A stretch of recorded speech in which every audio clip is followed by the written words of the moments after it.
Assalamualaikum warahmatullahi wabarakatuh. Yang terhormat, Bapak Dr. Andes Wani Ahmad Ridwan MM selaku dosen pembimbing, dan yang terhormat, Ibu Dr. Insinyur Maya Dewi Diah Maharani MAP selaku dosen penguji.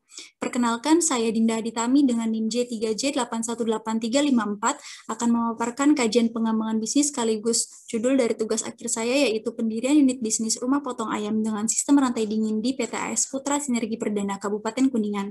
Selanjutnya yaitu hal yang melatar belakanginya yang pertama, adanya Peraturan Menteri Pertanian Republik Indonesia Nomor 32 Tahun 2017 tentang penyediaan, peredaran, dan pengawasan ayam ras dan telur konsumsi pasal 12 ayat 1 yang berbunyi bahwa seluruh pelaku usaha integrasi, pelaku usaha mandiri, koperasi, dan peternak yang sudah dapat memproduksi live bird minimal 300.000 per minggu wajib memiliki rumah potong ayam dengan fasilitas rantai dingin. Yang kedua, rumah potong ayam internal di PTS Putra Sinergi Perdana hanya mampu menyerap 2% dari total panen per hari dengan total sebanyak 35-50 ton per hari, di mana perusahaan sangat berharap 80% dari total panen dapat diserap oleh rumah potong ayam internal.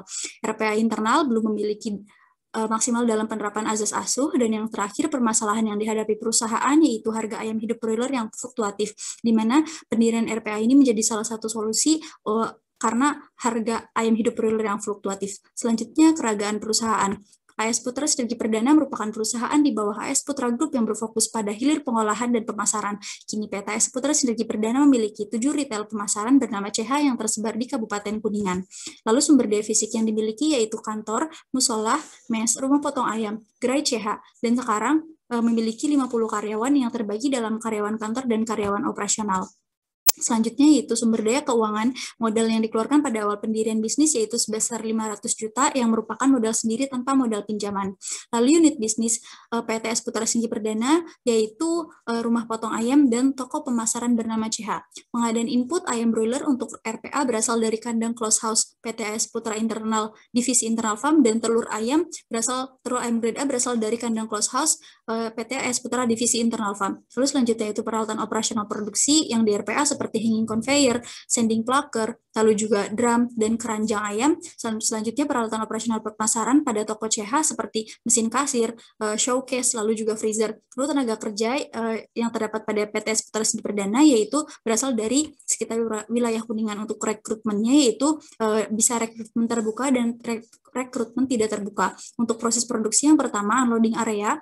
Ini proses produksi di RPA yaitu unloading area, ayam diturunkan lalu ditimbang lalu masuk ke hanging area, digantung pada helical hanging conveyor, lalu disembelih dan dikeluarkan darahnya, lalu juga scalding adalah proses pencelupan pada air panas agar ketika proses pencabutan bulu itu lebih mudah, dan packing area ini adalah area pencabutan bulu, lalu dicuci sehingga memastikan bahwa tidak ada bulu yang tertinggal. Lalu cutting area 1 adalah memotong kepala dan kaki, lalu evisceration area adalah proses area pengeluaran jeroan dan masuk ke tahap pencucian agar memastikan bahwa tidak ada darah ataupun kotoran yang tertinggal. Lalu chilling area adalah ayam dimasukkan ke dalam air es, yaitu untuk penurunan suhu agar menekan laju pertumbuhan bakteri. Lalu maaf, ini maksudnya grading area. Grading area merupakan di sini adalah pengelompokan ayam berdasarkan bobot.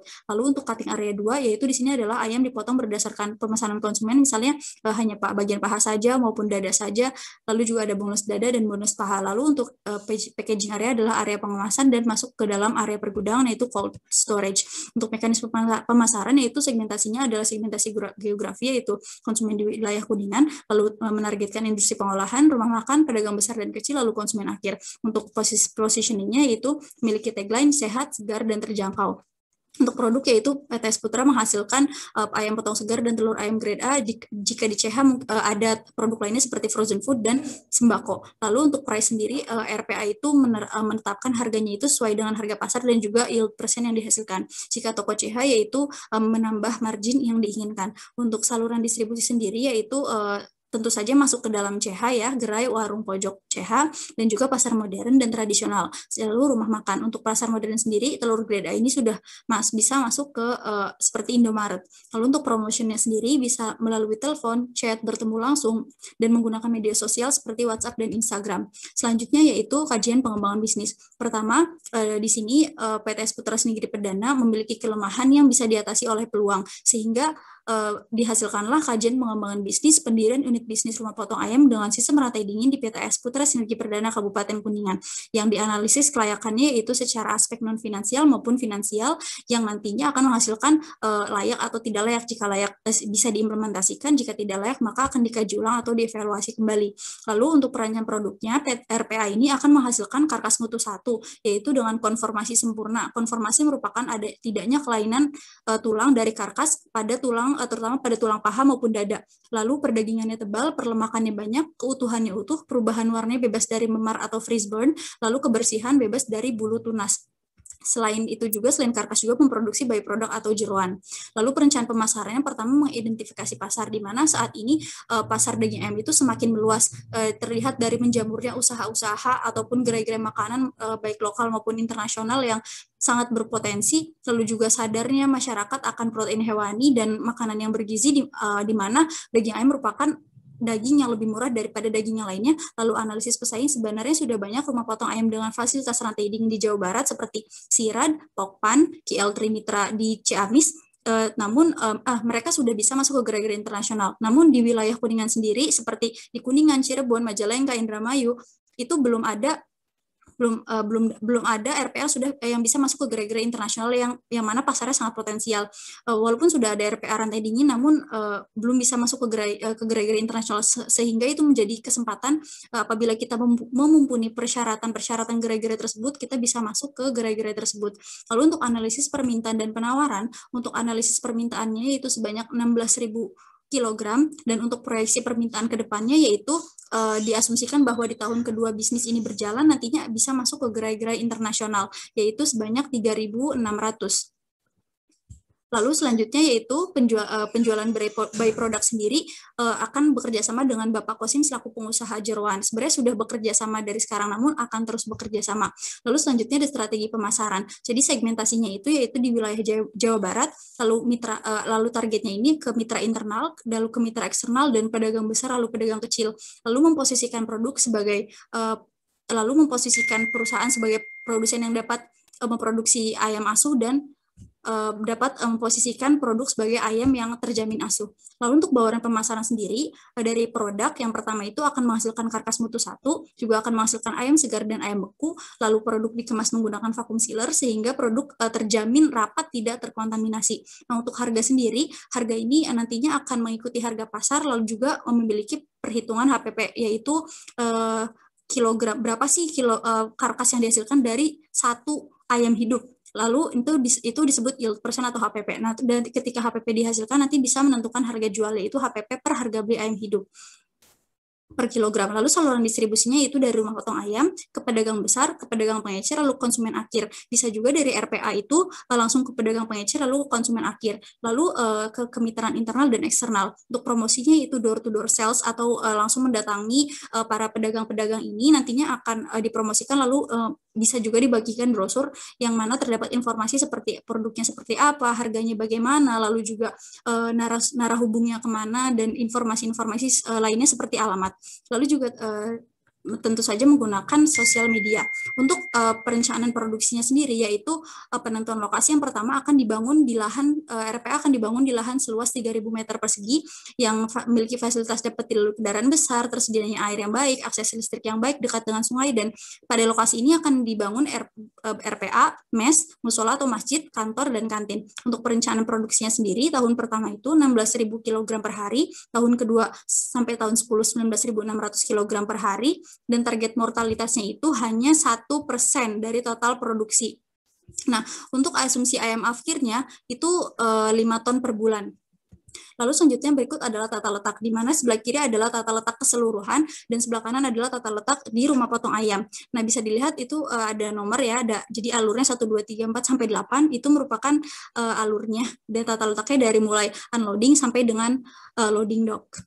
Lalu selanjutnya itu perencanaan produksi. Sebenarnya di RPA yang baru ini terdapat dua area, jadi area bersih dan area kotor. Area bersih ini dari mulai pengistirahatan ayam hidup sampai dengan pemotongan jeroan dan kaki. Nah, mulai masuk ke area bersih itu di pembersihan karkas dan penurunan suhu karkas, di mana pembersihan karkas ini sudah masuk ke area bersih, masuk ke mesin screw chiller yang pertama, lalu masuk ke screw chiller yang kedua untuk penurunan suhu karkas. Di sini menjadi penerapan sistem rantai dingin pertama, lalu sampai ke pendistribusian. Untuk penanganan limbah sendiri, sebenarnya ada perbedaan selain sistem rantai di RP yang dulu sama RP yang baru ini, yaitu di penyimpanan dan pembekuan, di mana ini tergantung pemesanan konsumen. Bila konsumen memesan ayam segar, maka akan penyimpanannya akan di chiller. Jika konsumen memesan ayam beku, maka akan dimasukkan ke air blast freeze untuk dibekukan selama 8 jam, seperti itu. Nanti setelah di ABF lalu masuk ke cold storage. Nah, untuk penanganan limbahnya sendiri itu ada limbah cair dan limbah padat, di mana limbah cair akan diproses melalui instalasi pengolahan air limbah dan nanti dialirkan ke sungai, lalu limbah padat akan diberikan kepada pengepul bulu ayam. Nah, untuk perencanaan organisasi dan manajemen dari struktur yang lalu dan yang sekarang ini ada beberapa tambahan sumber daya manusia seperti terdapat general affairs, supervisor, teknisi, dan staf pemasaran. Lalu juga dirancangkan job description dan job specification. Nah, untuk perizinannya ini banyak perizinan-perizinan yang dilalui seperti dari mulai izin mendirikan bangunan sampai dengan mendapatkan sertifikat HACCP dan ISO. Lalu untuk perencanaan sumber daya manusia, tentu saja adanya pelatihan karyawan, lalu sistem penggajian dan pengupahannya ini sesuai dengan UMR Kabupaten Kuningan, lalu sesuai jabatan, dan pemberian tunjangan hari raya sebesar gaji. Lalu untuk perencanaan kolaborasi, yaitu RPA PTS Putra Sinergi Perdana akan bekerja sama dengan PT AS Putra Divisi Internal Farm, Delon Printing, CV Cakrawala, dan pengepul bulu ayam. Selanjutnya masuk ke aspek perencanaan finansial. Di sini terdapat asumsi-asumsi dan masuk ke arus kas, di mana ada analisis penerimaan. Totalnya yaitu penerimaan tahun pertama sekitar penerimaan totalnya 100.337.844.367 rupiah, dan tahun kedua sampai tahun 10 yaitu totalnya 189.556.236.259 rupiah. Nah, kenapa berbeda dari tahun 1 dan tahun 2 sampai 10, yaitu karena hari kerja beda dan juga total yang kapasitas produksinya berbeda. Untuk biaya investasi yaitu terdapat biaya investasi yang dikeluarkan pada tahun 0 yaitu sebanyak 16.791.664.370 rupiah, dan terdapat biaya investasi yang dikeluarkan pada tahun 1 yaitu sebesar 4.978.644.870 rupiah. Dan selanjutnya yaitu terdapat biaya variabel tahun 1 sebesar 61.206.881.486 rupiah, dan pada tahun kedua sampai tahun ke-10 yaitu 115.30.949.259, dan untuk biaya tetap dikeluarkan tahun ke-0 sebesar 39.666.667 rupiah. Di biaya tersebut dikeluarkan untuk sewa lahan untuk 1 tahun. Biaya tetap tahun 1 sebesar 2.107.415.600 rupiah, dan pada tahun kedua sampai tahun 10 yaitu 2.997.725.200 rupiah. Dan selanjutnya itu analisis laba rugi. Pada tahun ke-0 memang masih rugi, masih 0 ya, karena masih rugi negatif karena belum ada pemasukan namun ada pengeluaran. Namun pada tahun 1 sampai tahun 10 bernilai positif. Hal tersebut dibuktikan PTS Putra Sinergi Perdana memperoleh laba setelah pajak bernilai positif setiap tahunnya.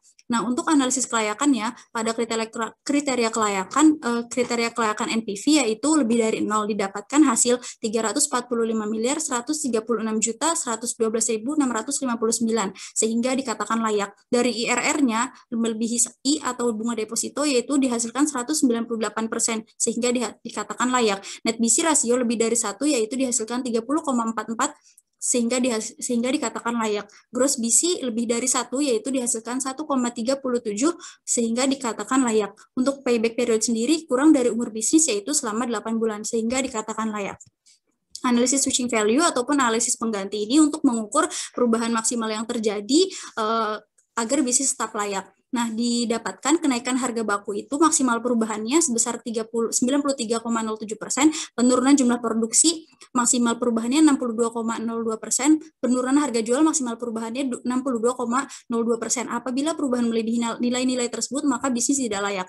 Nah, berikutnya tahapan pengembangan bisnis. Nah, terdapat project scheduling ataupun perencanaan projectnya dari mulai koordinasi sampai observasi sampai dengan pemasangan dan lain-lain. Berikut adalah critical path methodenya, itu adalah gambar ada garis-garis merah di mana itu menandakan bahwa garis-garis merah ini kegiatannya memiliki slack 0. Nah, di mana yang memiliki slack 0 ini adalah kegiatan yang tidak dapat ditunda karena dapat berdampak ke kegiatan selanjutnya. Sehingga kegiatan yang dapat ditunda di sini adalah aktivitas G yang mana memiliki slack 303. Slack 303 ini berarti bahwa slack 303 ini kegiatan G ini dapat ditunda pengerjaannya selama batas maksimum yang ada pada kolom. Selanjutnya yaitu simpulan. Jadi dapat disimpulkan bahwa rumusan ide pengembangan bisnis pendirian rumah potong ayam dengan sistem rantai dingin pada PT AS Putra Sinergi Perdana didapat dari hasil analisis faktor internal dan faktor eksternal perusahaan, yaitu adanya kelemahan yang dimiliki perusahaan seperti rumah potong ayam internal hanya dapat menyerap live bird dengan skala kecil dan kurang maksimal dalam penerapan azas asuh, aman, sehat, utuh, dan halal, yang dapat diatasi oleh peluang seperti adanya kebijakan pemerintah mengenai pendirian rumah potong hewan unggas atau RPHU, teknologi subsektor pertanian semakin berkembang, tren daging ayam di masyarakat, dan memiliki hubungan baik dengan pemasok. Selain itu, terdapat masalah yang dihadapi perusahaan, yaitu harga ayam yang fluktuatif. Berdasarkan kajian pengembangan bisnis yang telah dilakukan dengan memperhatikan aspek finansial, maka pengembangan bisnis rumah potong ayam dengan sistem rantai dingin di PT AS Putra Sinergi Perdana layak untuk dilaksanakan. Secara aspek non-finansial, telah memenuhi kriteria kelayakan usaha seperti adanya pasar yang dapat dimasuki, perizinan yang memadai, kapasitas produksi yang disesuaikan dengan permintaan, tata letak disesuaikan dengan proses produksi, teknologi yang digunakan sesuai kebutuhan, limbah ditangani dengan baik, sehingga lingkungan sekitar produksi tidak tercemar. Aspek finansial pengembangan bisnis rumah potong ayam dengan sistem rantai dingin di PT AS Putra Sinergi Perdana dikatakan layak karena telah memenuhi kriteria kelayakan. Berdasarkan hasil analisis kelayakan, didapat NPV lebih dari 0, yaitu 345.135.112.659, IRR lebih I atau lebih dari I atau lebih dari bunga deposito, yaitu 198%, net BC ratio lebih dari 1, yaitu sebesar 30,44, gross BC ratio lebih dari 1, yaitu 1,37, dan payback period kurang dari umur bisnis, yaitu selama 8 bulan. Selanjutnya yaitu saran. Saran yang dapat diberikan kepada PT AS Putra Sinergi Perdana dalam melaksanakan rencana pendirian unit bisnis pendirian rumah potong ayam dengan sistem rantai dingin adalah PT AS Putra Sinergi Perdana dapat merealisasikan pengembangan bisnis pendirian rumah potong ayam dengan sistem rantai dingin karena pengembangan bisnis ini layak secara aspek non-finansial maupun aspek finansial yang dapat memberi keuntungan bagi perusahaan. Dalam merealisasikan pengembangan bisnis, PT AS Putra Sinergi Perdana perlu memperhatikan adanya perubahan pada harga ketersediaan bahan baku dan memperhatikan manajemen rumah potong ayam agar bisnis tidak melebihi nilai batas toleransi yang telah diperhitungkan melalui analisis switching value agar bisnis tetap layak dan menguntungkan bagi perusahaan. Sekian yang dapat saya sampaikan, kurang lebihnya mohon maaf. Billahi taufiq wal hidayah. Wassalamualaikum warahmatullahi wabarakatuh.